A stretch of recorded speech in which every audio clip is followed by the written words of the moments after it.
Hello everyone, मैं हूं अनुज तोमर और आज हम लोग डिस्कस करने वाले हैं यूपी टेट और सुपर टेट जो आपका होने वाला है उसमें इंग्लिश जो है उसको हम कंप्लीट कराएंगे। जैसा कि मैंने कम्युनिटी टैब में आपको डाला था कल कि जो आज से क्लासेस है आपकी 9 o'clock यानी कि मॉर्निंग से शुरू हो जाएंगी। रेगुलर आपको ये क्लासेस मिलेंगी और ये प्रॉमिस है कि जो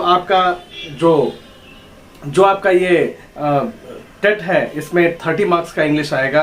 तो ये मेरी गारंटी है कि 30 में 30 तो अगर आप मेहनत करेंगे तो आ जाएगा, लेकिन 29 28 की गारंटी मैं लेता हूं।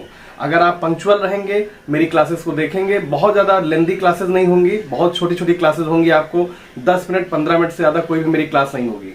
लेकिन चूंकि मेरा अनुभव रहा है, मैंने यूपी टेट सी टेट 6 बार क्वालिफाई किया हुआ है और इवन जो आपका यूपी में इंग्लिश लैंग्वेज का एक भाषा का पेपर होता है उसको भी मैंने क्वालिफाई किया है। उसमें इवन ऐसे भी लिखने को आया था और 90 मार्क्स का ऑब्जेक्टिव था और 60 मार्क्स का आपका ऐसे आया था, तो उसको भी मैंने इंग्लिश में क्वालिफाई किया है। तो आप ये समझ लीजिए कि मुझे बिल्कुल एक एक चीज पता है कि कहां से कौन से क्वेश्चंस आने हैं। यूपी टेट की गारंटी और सुपर टेट की इंग्लिश की गारंटी मैं लेता हूं।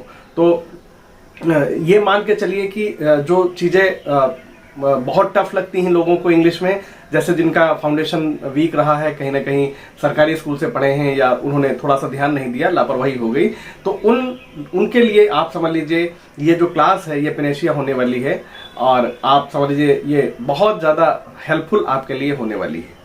ठीक है, तो इस तरह से अगर आप देखें तो आज हम लोग बात करेंगे यूपी टेट के सिलेबस को लेके। तो सिलेबस में बहुत सारी चीजें आपको पूछी जाती हैं, लेकिन उसमें से कौन सा टॉपिक ज्यादा रिपीट होता है, ज्यादा क्वेश्चंस आते हैं, किससे क्या है, ये सारा डिस्कशन आज हम लोग यहाँ पे करने वाले हैं। तो क्लास को बिल्कुल मत मिस करिएगा और इंग्लिश में मैं पूरा आपको सपोर्ट करने वाला हूँ। और शाम को हमारी जो क्लासेस रहेंगी वो टीजीटी पीजीटी एलटी ग्रेड के लिए रहेंगी और मतलब सारे जूनियर के लिए सारी चलती हैं, लगभग चल रही हैं लगातार। मॉर्निंग में चलती थी लेकिन वो अब शाम को चलेंगी।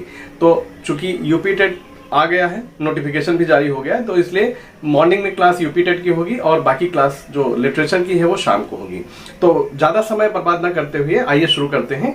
जो हमारा सिलेबस है उसको आज हम लोग देखने वाले हैं। तो देखिए, सबसे बड़ी बात है कि इसमें जो यूपी टेट का सिलेबस है, अनसीन पैसेज आपका एक आता है। तो अनसीन पैसेज जो है वो एक प्रकार का वो टॉपिक है जो कि बहुत सारे टीचर्स बचते हैं पढ़ाने से, इसलिए because this topic is the combination of different topics. क्योंकि इसमें क्या पूछ ले आपको कुछ नहीं पता है। आपसे सिनोनिम भी पूछ सकते हैं, आपसे एंटोनिम्स भी पूछ सकते हैं, आपसे इसमें जो है वन वर्ड भी पूछ सकते हैं, आपसे इसमें थीम पूछ सकते हैं, what is the main theme of the passage या अनसीन पैसेज। तो इस तरह से बहुत सारी चीजें आपसे इसमें पूछी जा सकती हैं। ठीक है, ये आपको बिल्कुल क्लियर होना चाहिए। तो यहाँ पे देखिए, अनसीन पैसेज तो हम लास्ट में रखेंगे। क्यों? क्योंकि इसमें बहुत सारी चीजें आप सीखने के बाद इसको आसानी से कर लेंगे। तो अनसीन पैसेज हमारा हो गया। नेक्स्ट हम बात करते हैं सेंटेंस। तो सेंटेंस में दो चीजें होती हैं, सब्जेक्ट एंड प्रेडिकेट। कैसे आप पहचानते हैं? तो सब्जेक्ट और प्रेडिकेट, फॉर एग्जांपल अगर हम बताते हैं, आज चूंकि इंट्रोडक्टरी क्लास है, बहुत ज्यादा तो लेंदी नहीं क्लास ये होने वाली है, लेकिन फिर भी हम आपको बता देते हैं कि मान लो अगर सब्जेक्ट प्रेडिकेट की बात आप करते हैं सॉरी, तो इसमें जैसे अगर आपने फॉर एग्जांपल लिखा कि राम गोज, ठीक है, तो यहाँ पे देखिए अगर हम सब्जेक्ट प्रेडिकेट की बात करते हैं तो ये आपका क्या हो गया, ये आपका हो गया सब्जेक्ट और ये हो गया आपका प्रेडिकेट। यानी कि जो भी जो है नाउन या प्रोनाउन सब्जेक्ट का काम करता है मोस्टली, और भी बहुत सारे करेंगे, जीरन भी आता है और भी बहुत सारे आते हैं, वो तो आगे की बात है, लेकिन हम यहाँ पे बेसिक बात करते हैं। तो जैसे ये है तो ये आपका सब्जेक्ट हो गया। गोज यानी कि जहां से भी वर्ब शुरू हो जाए वही आपका प्रेडिकेट हो जाता है। तो अब आप कहेंगे कि सर ये तो बहुत आसान है, लेकिन ऐसा नहीं है। सब्जेक्ट भी बहुत बड़ा हो सकता है, प्रेडिकेट भी बहुत बड़ा हो सकता है। यानी कि इसमें ये आप समझ लीजिए कि ऐसा नहीं है कि सब्जेक्ट आपने देखा ये वाला तो समझ गया कि भाई तो बहुत आसान है, या प्रेडिकेट आपने देखा बहुत आसान। मान लो फॉर एग्जांपल अभी हम बात करें, अगर सब्जेक्ट की बात करते हैं कि जैसे अगर हम ये कह दें कि the old man having a stick in his hand was walking, अगर हम ये बात करें, ठीक है, तो वाज वॉकिंग, अब देखिए कितना बड़ा सब्जेक्ट हो गया हमारा। ठीक है, अगर हम बात करें an old man having stick in his hand was walking on the road, अगर हम ये बात करें तो इसमें सब्जेक्ट बहुत बड़ा हो गया है नहीं, प्रेडिकेट आपका छोटा हो गया। ऐसे ही प्रेडिकेट भी बड़ा हो सकता है कि Ram was going to see the fair with his uncle, ठीक है, तो यहाँ पे राम हो गया सब्जेक्ट और बाकी का प्रेडिकेट हो गया। तो इनकी सब्जेक्ट प्रेडिकेट बड़ा हो सकता है, वो तो आगे की हम बात करेंगे कि किस तरह क्या चीजें हैं। आज हम लोग केवल बेसिक चीजें यहाँ पे देखने वाले हैं। तो यहाँ पे देखिए the sentence subject and predicate हो गया। काइंड्स ऑफ सेंटेंस, ठीक है, काइंड ऑफ सेंटेंस की अगर हम बात करते हैं तो काइंड्स ऑफ जो सेंटेंस हैं वो आपके क्या होते हैं, अलग अलग प्रकार से हमारे, जैसे असर्टिव है, उसमें क्या आता है, अफर्मेटिव नेगेटिव आता है। दूसरा हमारा इंट्रोगेटिव है, उसमें इंट्रोगेटिव में भी कई प्रकार होते हैं, ठीक है। और ऐसे ही एक्सक्लेमेटरी है नहीं, इंपरेटिव है और ऑप्टेटिव है जिसमें विश वगैरह हम करते हैं। तो इस तरह से बहुत आसानी से चीजें आपको बताई जाएंगी। फिर हम बात करते हैं पार्ट्स ऑफ स्पीच। तो पार्ट्स ऑफ स्पीच की अगर हम बात करते हैं तो पार्ट ऑफ स्पीच तो बैकबोन है इंग्लिश की। अगर पार्ट्स ऑफ स्पीच आपको नहीं आती है तो कहीं ना कहीं बहुत सारी प्रॉब्लम्स आपको देखने को मिलती हैं, फेस करने को पड़ेंगी। तो पार्ट्स ऑफ स्पीच में देखिए नाउन है, प्रोनाउन है, एडवर्ब है, वर्ब है, एडजेक्टिव है, प्रीपोजिशन है, कंजक्शन है, इंटरजेक्शन है। ये सारी चीजें हम आपको एक एक करके कराएंगे। यूपी टेट और एस टेट को लेके ही सारा हमारा फोकस होगा, क्योंकि सी टेट में ये सारी चीजें नहीं आती हैं। सी टेट का अलग पैटर्न है, उसमें क्या है कि पेडागोजी 15 मार्क्स की आती है, 15 सब्जेक्ट होता है। यहाँ पे क्या है, पेडागोजी आपकी 1-2 नंबर की आएगी, बाकी सारा आपका क्या रहेगा, सबका जो सिलेबस है उसी से आएगा। नेक्स्ट हम बात करते हैं यहाँ पे देखिए आर्टिकल की। तो आर्टिकल बहुत इंपॉर्टेंट है, आर्टिकल से क्वेश्चन आते ही हैं, एक्सेप्शन इसमें आते हैं, ठीक है। अगला देखिए पंक्चुएशन। पंक्चुएशन भी आता है आपका इसलिए क्योंकि पंक्चुएशन में बहुत सारे बच्चे गलतियां करते हैं। तो ये आता है word formation is very important. अब वर्ड फॉर्मेशन क्या होता है, अगर हम आज की क्लास में बात करें कि वर्ड फॉर्मेशन क्या है, तो it is a kind of art by which we can have a different type of sentence words। जैसे मान लो अगर हमने एग्जांपल के रूप में यहाँ पे लिया, इसको मिटा देते हैं पहले, ठीक है, इसको मिटाते हैं फिर बताते हैं आपको। तो अगर हमने यहाँ पे देखिए बात किया, ठीक है, यहाँ पे अगर हम बात करें किसकी, यानी कि वर्ड फॉर्मेशन। तो वर्ड फॉर्मेशन में क्या होता है कि आपने देखा होगा कि इसमें जैसे मान लो हमने लिखा फ्रेंड,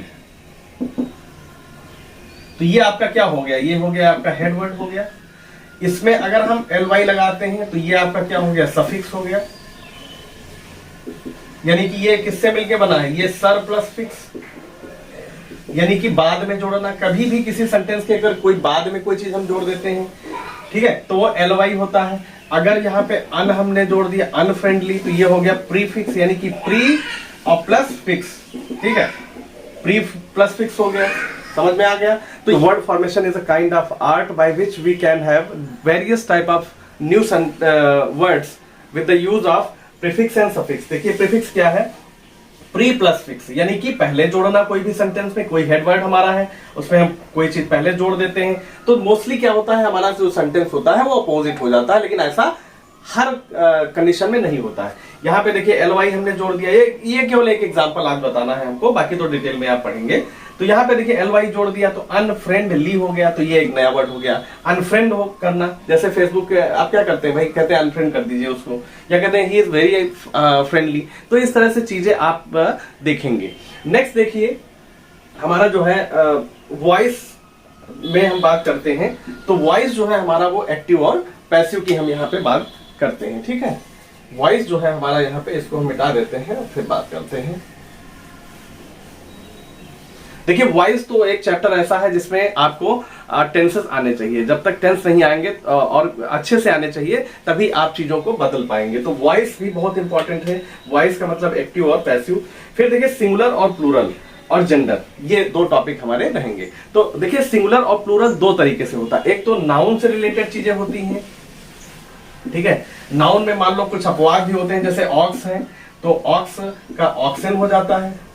जैसे देखिए चाइल्ड है तो चाइल्ड का क्या हो जाता है, चिल्ड्रेन हो जाता है, ठीक है। चाइल्ड का चिल्ड्रेन हो गया। अब बहुत ही आसान वाले तो आएंगे नहीं, जैसे बॉय है तो इसका तो बॉयज नहीं आएगा, ठीक है, ये तो भाई सभी को पता है। तो ये सारी चीजें आपको देखनी पड़ेंगी, ये नहीं आएगा आपका, तो ये आएगा, ठीक है। अब ये तो नाउन की बात हमने कर ली, ठीक है, ये नाउन हमारा हो गया। लेकिन कभी कभी वर्ब को भी पूछ लेते हैं, जैसे वर्ब हमारा है और उसको कहेंगे कि भाई बताइए आप इसको जो है चेंज करके, तो देखिए जो नाउन हमारा है, नाउन से अपोजिट काम करता है वर्ब। ठीक है, नाउन जो है और वर्ब जो है ये अपोजिट काम करता है। नाउन को देखिए कैसे, नाउन अगर हम मान लेते हैं बॉय है तो ये हो जाएगा बॉयज, यानी कि ये प्लूरल है, सिंगुलर है, ये प्लूरल हो गया। यहां पे अपोजिट है, यहां पे अगर हम ये कह दें कि ट्राई तो ये ऑलरेडी क्या है, प्लूरल है। इसको हम जब सिंगुलर बनाएंगे तो IES ES लगाएंगे। ठीक है, यहाँ पे लगाएंगे ES। तो जैसे यहाँ पे देखिए क्या है, वॉक है तो S लग जाएगा, वॉक्स हो जाएगा। इसमें तो Y हटा के IS लगा दिए। ठीक है, जैसे गो है तो इसमें ES लग जाएगा, गोज हो जाएगा। लेकिन यहाँ पे जैसे है, यहाँ पे देखिए गर्ल है तो क्या हो जाएगा, गर्ल्स हो जाएगा, है नहीं। तो इस तरह से आप देखे होंगे कि ये मतलब कभी कभार क्या होता है, नाउन को ना पूछ के वर्ब पूछ देता है। ठीक है, तो ये सारा हम आपको अपना जो एक्सपीरियंस है हमारा 6 बार हमने क्वालिफाई किया है, तो उसके माध्यम से हम आपको पढ़ाएंगे। तो बिल्कुल टेंशन मत लीजिए, जो इंग्लिश लैंग्वेज आपकी आएगी एस्टेट और यूपी टेट में, उसकी गारंटी मेरी है। ठीक है, और आप बस आपको इतना करना है कि नोट्स बनाना है, जो मैं पढ़ाता हूँ वो रेगुलर आपको चीजें अटेंड करना है। ठीक है, बस इतना आपको करना है। तो यहाँ पे एक बार फिर से देख लेते हैं अनसीन पैसेज। ठीक है, ये हम लास्ट में कराएंगे क्योंकि बहुत सारी चीजें आपको सीखनी है। नेक्स्ट है द सेंटेंस, इसमें subject and predicate kinds of sentence पढ़ाएंगे। पार्ट्स ऑफ स्पीच में noun, pronoun, adverb, verb, adjective, preposition, conjunction, interjection, ये सारी चीजें हम आपको कराएंगे। आर्टिकल कराएंगे। आर्टिकल जो है डेफिनेट एंड इंडेफिनेट आर्टिकल क्या होते हैं, पंक्चुएशन में अलग अलग प्रकार के मार्क्स आते हैं, किस तरह क्वेश्चन मार्क का क्या रोल होता है, फुल स्टॉप है, सेमी कॉलन है नहीं, comma, inverted comma, word formation में किस तरह से नए नए वर्ड बनाए जा सकते हैं with the help of suffix and prefix यहाँ पे, और वॉइस यानी कि एक्टिव पैसिव, सिंगुलर प्लूरल किस तरह बनाएंगे हम आपको दोनों बताएंगे। बहुत सारे लोग पढ़ाते हैं केवल नाउन, हम आपको वर्ब भी इसमें बताएंगे। ठीक है, हमारा थोड़ा तरीका अलग है। जेंडर में देखिए, ठीक है, मैस्कुलिन, फेमिनिन, न्यूटर और कॉमन जेंडर की हम यहाँ पे बात करेंगे। तो इस तरह से बहुत ही अच्छे से आपको सिलेबस ये हम पूरा कराएंगे। आज हमारी इंट्रोडक्टरी क्लास थी, थोड़ा सा हमने बताने का प्रयास किया आपको। कैसा लगा जरूर फीडबैक दीजिएगा। Thank you very much.